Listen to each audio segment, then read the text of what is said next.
Happy Monday, August 5th, 2024, everyone. Welcome back to Weather on the Go, all your weather coverage. We are tracking Debby in today's weather forecast. First and foremost, we're going to be following that up with talking about excessive heat and humidity and rounds of severe weather in the forecast as well. We'll also take a look at the long-range outlook at the end of the video. We have an action-packed video for you, so make sure to subscribe to the channel down below. Leave any comments, questions, and concerns below. We'll answer all those later on today. And also, if you do enjoy today's weather forecast, give it a like by hitting the like button down below, the thumbs up button. It helps out more than you know. So this is the water vapor imagery here of Tropical Storm Debby, and yes, Hurricane Debby this morning as it made landfall across northwest Florida, bringing lots of inland flooding here and a lot of storm surge to the Big Bend area there of Florida. And these deep greens show all the deep moisture associated with Tropical Storm Betty at this hour, or Tropical Storm Debby at this hour. Looking here at the maximum sustained winds at 70 miles per hour. So it's not too far below hurricane strength, but we are still seeing a strong tropical storm. And this is going to kind of move very slowly towards Savannah, Georgia as we go through Tuesday morning. And then the consensus is this is going to move back over the open waters of the western Atlantic here, just off the coast of South Carolina. And this is going to allow the system to potentially re-strengthen to a stronger tropical storm, if not a low-end Category 1 hurricane, and then move back overland later this week and into the weekend here, causing more inland flooding to places not only for the southeast, but also up into the mid-Atlantic and the northeastern U.S. as well. So let's look here at the latest track this afternoon here on Monday, August the 5th. There's the central low pressure there around the Tallahassee region, maybe just to the east of Tallahassee here. Those outer bands already starting to reach the outer banks there of North Carolina, much of the Myrtle Beach area into Charleston, and even especially that heavy band over the Savannah, Georgia area this afternoon. That will provide the potential for some rotating supercells within these outer bands, so we could have some tornadoes for portions of Myrtle Beach, down to Charleston, the Hilton Head area down there into Savannah, Jacksonville and Jacksonville Beach, all the way down into Gainesville, Orlando, Daytona Beach, and then as far south and west as Sarasota and Tampa Bay, Florida as we go through the day. So be watching out for that. Going through tonight, you can see that system and the central low pressure starts to move from Florida into southeastern Georgia. Very heavy rain bands into the Hilton Head, Savannah, Georgia areas, and maybe as far north as Charleston, South Carolina as we go into tonight. And this is going to bring some inland flooding here, and a lot of that storm surge could be up to 4 feet there into places like Charleston, South Carolina, and Savannah, Georgia as we go through the nighttime hours and into tomorrow morning. So be watching out for that. 4 feet of water over normally dry ground. So make sure you are aware of that. Then as we go into Tuesday, the very strong system starts to move back over the open waters and strengthen a little bit more. And that means some of these outer bands not only could be producing some very heavy rainfall and some prolific flooding, but also some tornadoes as well for areas like Wilmington, down here into Myrtle Beach, and in just areas north of Charleston. That low pressure will get very close to Charleston, South Carolina as we go into Tuesday. Then Tuesday night here, where this starts to kind of hug the coast, so areas like Wilmington, Myrtle Beach, and Charleston here are going to be kind of in that line of fire where that low pressure system will be, and then those outer bands will just continue to revolve around that low pressure and bring some prolific flooding for parts of the Carolinas and southeastern Virginia as we go through Tuesday night and into the day on Wednesday. Here are the rainfall totals going through Saturday, August 10th. I know this goes all the way through the weekend, but areas like Raleigh could see up to 8 inches of rain. Areas here into the Wilmington region near the coast could see up to a foot and a half of rain potentially. And then down into Myrtle Beach, Charleston, Savannah, Georgia, the hardest hit areas likely here, seeing anywhere from 16 to possibly even isolated areas getting as much as 30 inches worth of rain, and this is going to cause some prolific, if not catastrophic, flooding here in a lot of these areas, so much so that the Weather Prediction Center does have that high risk for flash flooding from the outer banks there of North Carolina, just south of Wilmington, through the Myrtle Beach area, Charleston, and getting through Savannah, all the way back down here in toward the Big Bend of Florida. That is an area we're going to be watching for a high risk for flash flooding. Remember, high risk means widespread flash floods are expected. They're going to be severe. They're going to be widespread here. And those are areas that don't normally experience flash flooding at all that could actually experience this. So lives and property are in greater danger in this risk category. So make sure you are watching the weather across those areas. Across the other part of the United States, the western half, we are talking about a ridge of high pressure. We know we've been talking about this for several weeks this summer here. I wish we had some relief for you.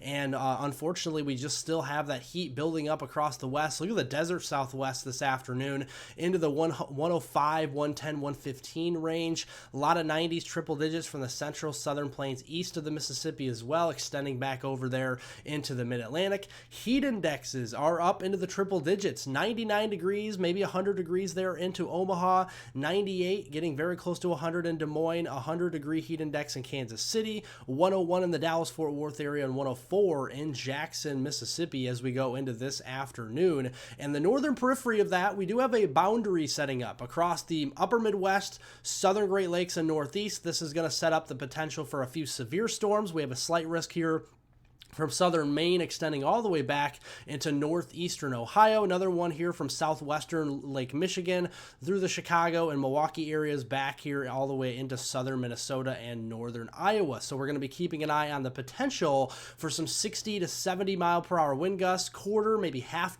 size hail potentially with some of the strongest storms in that vicinity, and cannot rule out a couple tornadoes. There is a 5% chance of a tornado here into places like Rochester, Minnesota, Waterloo, Iowa, La Crosse, Prairie du Chien, and then down here into Dubuque, Iowa as well as we go through today. And near the Concord, New Hampshire area, we have a 2% chance of a tornado or two into your area as we go into the day as well. So this afternoon, we see some scattered storms developing here across the interior part of the Northeast. We're waiting for storms to really build up here as we go into the evening across the upper Midwest. They'll intensify as they drop south and east into that better instability, and you can see some isolated supercells popping up across southern Wisconsin, northeastern Iowa there into northeastern Illinois, and they're going to kind of move over the same areas as well over and over again for several hour period. So heavy rainfall through your Tuesday morning commute here across the upper Midwest into the Great Lakes region will be a real problem, as we could be adding up a couple inches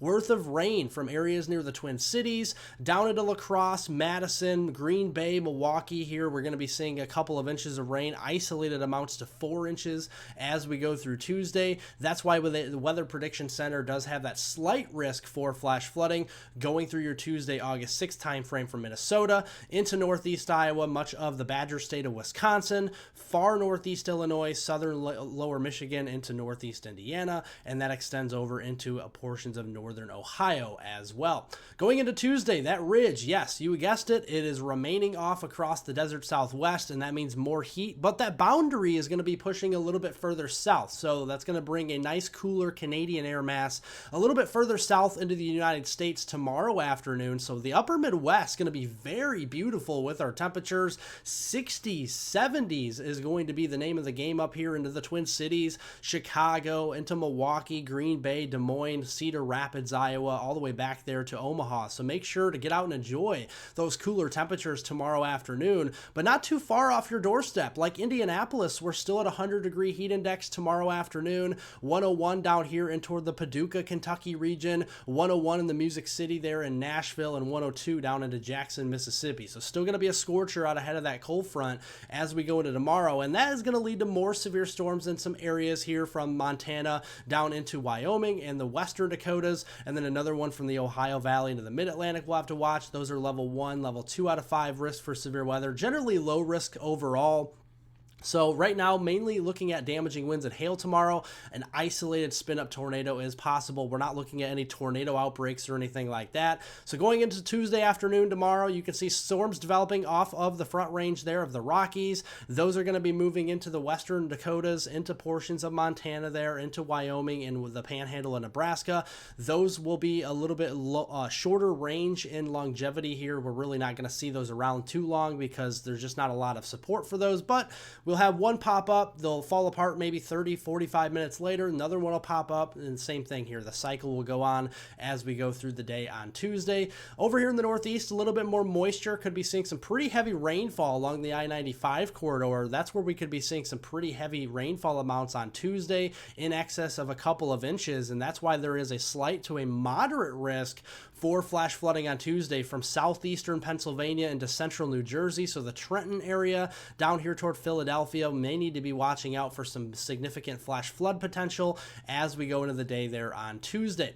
Going through the rest of the week on Wednesday, this is midweek, on Wednesday, August the 7th, we're going to have these troughs kind of just moving across the northern U.S. during the middle and late portion of the week. Big trough up here in the upper Midwest as we go into Friday, August 9th, and then that will scoot off to the north and east as we go into Sunday, August 11th, but a little bit of a trough still trying to develop there in the northern Rockies and northern U.S. in general.